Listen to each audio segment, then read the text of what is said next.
بڑی پیاری بات ہے، یہ بھی سن لیجئے. یہ حدیث ایک اور باب کے تحت آئی ہے، اور باب من یرید اللہ بہ خیر یفقہہ فی الدین. جناب یہ بہت بڑا منصب ہے جس کے لیے آپ بیٹھے ہیں. دین سمجھ رہے ہیں نا آپ. اللہ کے رسول نے فرمایا کہ اللہ اس جس کے ساتھ بھلائی چاہتا ہے اسے دین کی سمجھ دے دیتا ہے. یہ آپ کے لیے خدا کا انتخاب ہے. یہ اللہ کی طرف سے کہ آپ اس کے محبوب کی باتیں سن رہے ہیں اور سمجھ رہے ہیں. فرمایا اب حدیث میں کیا آتا ہے؟ یہ حدیث ہے حضرت معاویہ سے.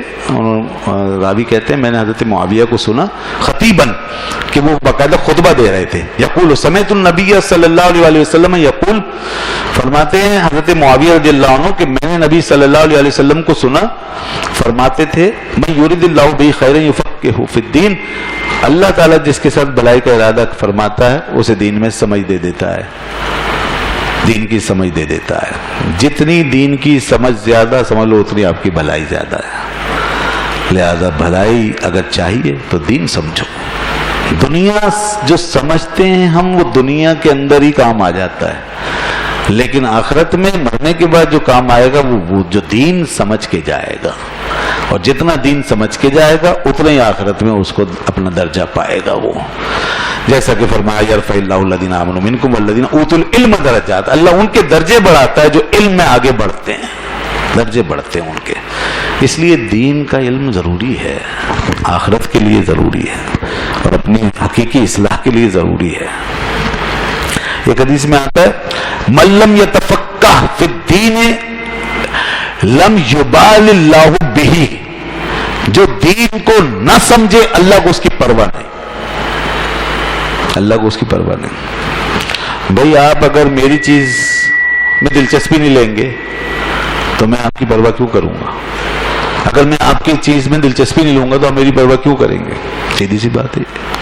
استاد آپ پڑھاتے ہیں کسی کو، ٹیچر ہیں آپ ماشاءاللہ. ہمارے یہاں ایسے بھی حضرات بیٹھے ہوئے ہیں جو پروفیسر حضرات ہیں اور ساری زندگی پڑھایا ہے، ان کا تجربہ. ہمارے پروفیسر صاحب بیٹھے ہوئے ہیں ماشاءاللہ، جب پڑھاتے ہیں ہمارا بھی کام یہی، ہم بھی پڑھاتے ہیں، ہمارے علامہ صاحب بھی پڑھاتے ہیں.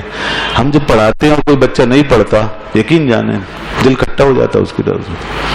ہمیں بھی پرواہ نہیں ہوتی. پھر ہم نہیں پڑھ رہا، نہیں اسے شوق نہیں ہے، نہیں پڑھنا چاہتا تو ہم اسے کیوں پہ اس کی پرواہ کریں؟ سیدھی سی بات ہے. نہیں سمجھ رہا، نہیں سمجھنا چاہتا، دلچسپی نہیں ہے، تو مطلب ہماری چیز کو کوئی نہ سمجھے تو ہماری بھی دلچسپی نہیں ہے. اور اللہ کی چیز کیا ہے؟ دین. اب اللہ کے دین کو کوئی نہیں سمجھ رہا تو اللہ کیوں پرواہ کرے گا؟ سیدھی سی بات ہے. جب اس کے دین کو نہیں سمجھنا چاہتے، اس میں دلچسپی نہیں لینا چاہتے تو کیوں پرواہ کرے گا؟ لہذا یہی فرمایا آپ صلی اللہ علیہ وسلم نے کہ لم یبال اللہ بہ، اللہ کو پرواہ نہیں ہے اس شخص کی جو اس کے دین میں دلچسپی نہیں لیتا. اگر ہمیں یہ چاہتے ہیں ہم کہ اللہ ہماری پرواہ کرے، ہمارا لحاظ کرے، ہماری دعا پوری کرے، ہم پہ رحمت نازل ہو، آخرت میں ہماری کوئی بخشش کا سامان ہو، تو اس کے دین سے شوق پیدا کیے، دین کا شوق پیدا کیے، اس کے دین سے دلچسپی ضرور رکھیے. اور سیکولرٹی جو ہے جو ہمارے اوپر چھائی رہتی ہے، ہم سیکولر نہیں ہیں